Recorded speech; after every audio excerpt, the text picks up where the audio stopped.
Alors, après l'appel, il fallait aller à l'usine à pied. On marchait par rang de 5, entourés par les Allemands, avec des chiens. Alors, on arrivait à l'usine et là, chacun devait se disperser. Et une fois de plus, j'ai eu de la chance.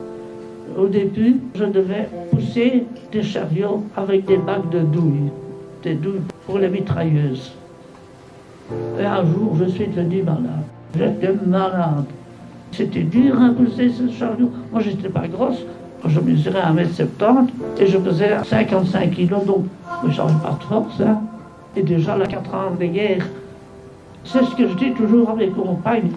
À la campagne, vous n'avez pas connu la guerre. Mais à Bruxelles, les gens avaient faim et on devait venir chercher à manger en province. Alors, je suis arrivé et il y avait un petit vieux qui était trop vieux pour faire la guerre et qui surveillait. Et je dis, je ne pousse pas. Mais enfin, va pousser ton chariot en allemand. Va pousser ton chariot, tu vas te faire battre. Je dis, non, je ne bouge plus. C'était ridicule de ma part. Mais j'étais tellement moche. Je dis, non, je ne bouge plus, mais tu vas te faire tuer. Je ne bouge plus. Alors le type, il a eu pitié de moi et il m'a mis à un autre travail. Et j'ai abouti dans un petit atelier où il fallait visser les douilles. Il y a une tête et puis au-dessus de la tête, il y a une petite vis. Et on devait mettre la petite vis dans la tête et puis il y avait des appareils qui les serraient. Et c'était assis. Alors toute la journée, j'étais assise. Je me dis, ça fait beaucoup, hein. La différence entre pousser des chariots et être assise, c'était beaucoup mieux. Et je vous dis, j'ai toujours eu de la chance.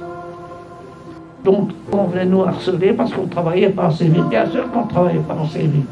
On essayait de mettre les vis où il ne fallait pas, le moins possible. Allez, il faut aller plus vite. Mais alors, une semaine, on travaillait le jour, une semaine, on travaillait la nuit. Mais la nuit, c'était dur. Pour ne pas s'endormir, alors nous étions 3 à visser. Alors, à tour de rôle, il y en avait une qui pouvait dormir, enfin, qui pouvait sommeiller. Et quand on entendait arriver les autres, la prévenait, la réveillait quand il fallait. Et dans la chambre, sont battus ceux qui font pas bien leur boulot, parce que ça, ils connaissent. Si vous quittiez le rang, d'ailleurs, c'était pas facile avec les Allemands et les chiens.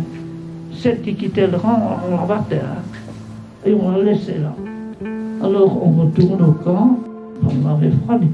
À un certain moment, 25 degrés sous zéro, c'est pas drôle.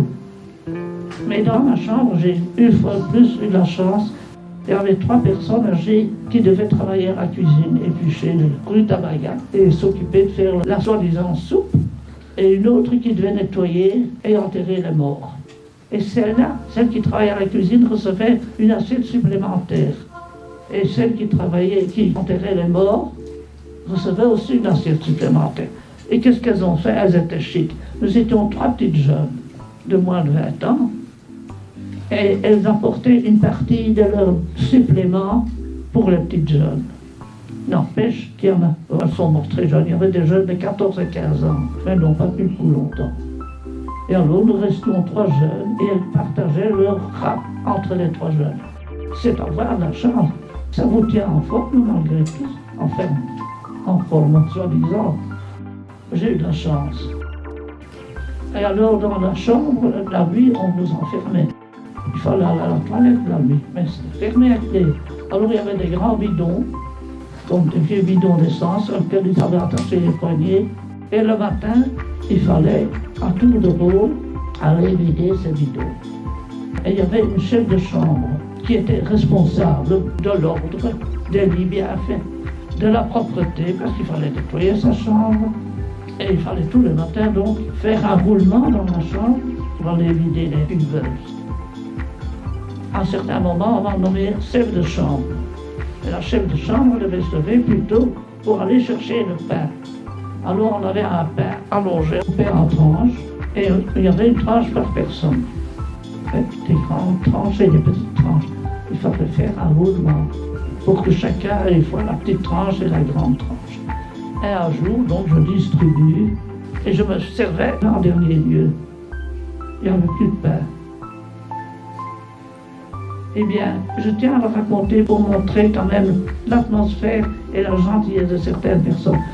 Toutes les personnes de la chambre ont enlevé un petit morceau de pain pour m'en donner. Et je trouvais que c'était vraiment bien comme geste. C'était un beau geste. Maintenant, je vais en dire un autre. Il y avait dans l'autre chambre, c'était des Namuroises, une famille, une maman, elle avait des jeunes filles, donc elle devait avoir une soixantaine d'années, quoi.